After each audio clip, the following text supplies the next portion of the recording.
बिस्मिल्लाहिर्रहमानिर्रहीम। जी बिस्मिल्लाहिर्रहमानिर्रहीम।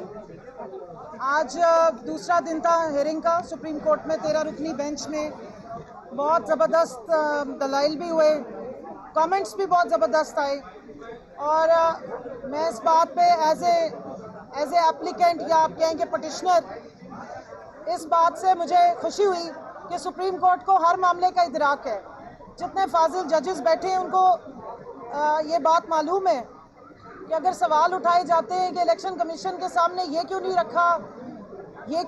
एक मौका है आप लोगों में से जिसने कवर किया होगा कि इस बात पे बहस हो रही थी कि अगर बल्ले का निशान छीन लिया गया था तब भी पीटीआई के कैंडिडेट्स जाकर इंडिपेंडेंटली बल्ला ही मांग लेते दोबारा।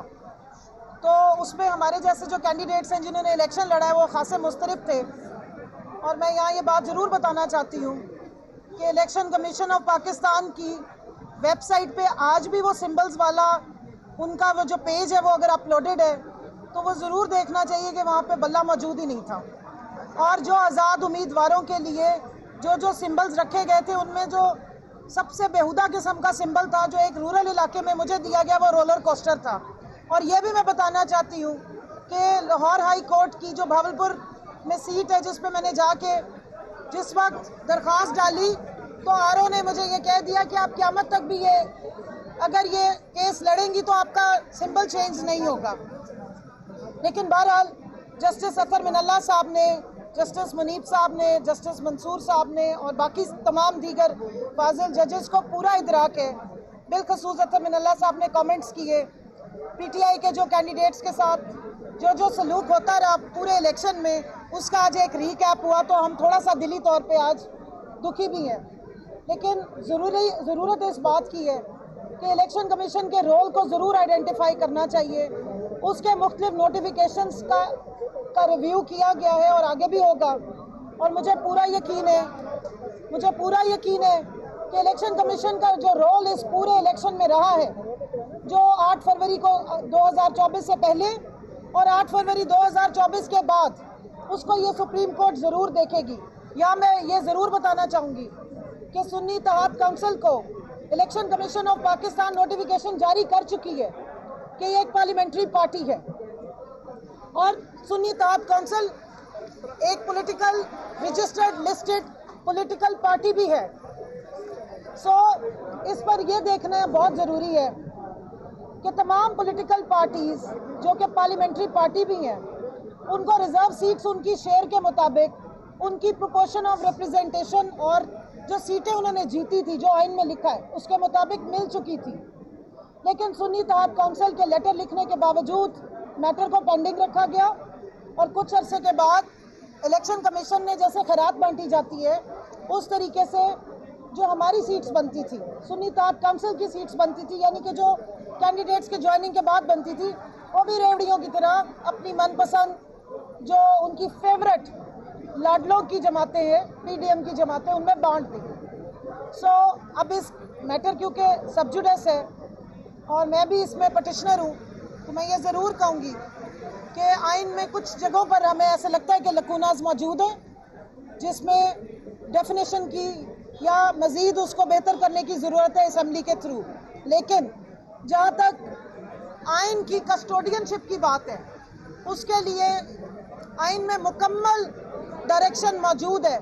मौजूदा हालात में जो इस वक्त की सिचुएशन है जिसमें सुन्नी इत्तेहाद काउंसिल इलेक्शन कमीशन की नोटिफाइड पार्लियामेंट्री पार्टी भी है और एक लिस्टेड पॉलिटिकल जमात भी है और इस वक्त नेशनल असम्बली में 82 से ज़्यादा उसके पास सीट्स भी हैं तो वो फुली क्वालिफाई करती है कि रिजर्व सीट्स उनको दी जाएं।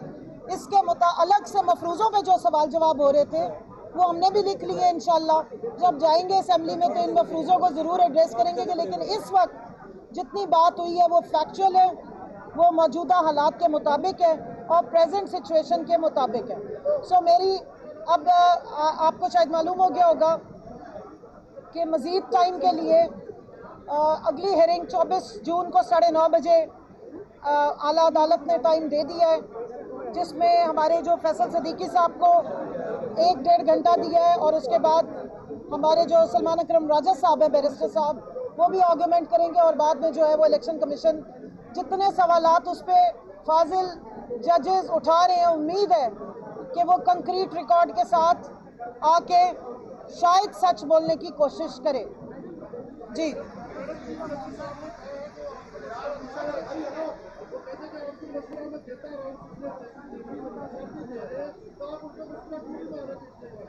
मशवरा मान लिया, लेकिन थोड़ा सा मशवरा और थोड़ी सी ताकीद इलेक्शन कमीशन को भी दे दे, जिन्होंने 3 महीने से हमारा केस काबू किया हुआ है, जिनको एक एक घंटे में वो लोगों के नोटिफिकेशन निकालते हैं और हमारे 3 महीने में भी नहीं निकाले। एक चीज मैं यहाँ बता दूं, 13 जनवरी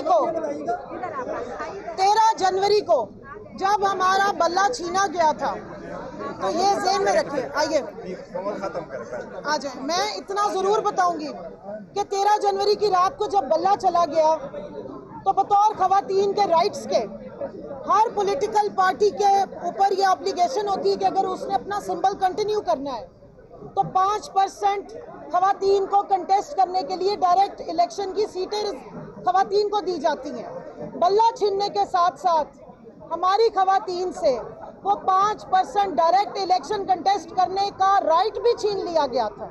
रिजर्व सीट्स तो हमारी छीनी गई थी, 5% हमारा जो कोटा था खवातीन को डायरेक्ट इलेक्शन में सीट्स की एलोकेशन का पूरे पाकिस्तान से, वो भी छीन लिया गया था। तो ये याद रखें कि इस बल्ले के जाने से बतौर जमात और बतौर खवातीन हमें बहुत नुकसान हुआ, और अब मुझे पूरा उम्मीद है सुप्रीम कोर्ट से कि अब इस नुकसान की रीड्रेसल का टाइम है, और मेरिट्स पे मौजूदा सिचुएशन को ज़हन में रखते हुए, आइन और कानून की हदूदों के यूथ का ख्याल रखते हुए और आइन की स्पिरिट को देखते हुए हमारा वो रीड्रेसल बिल्कुल जायज़ है।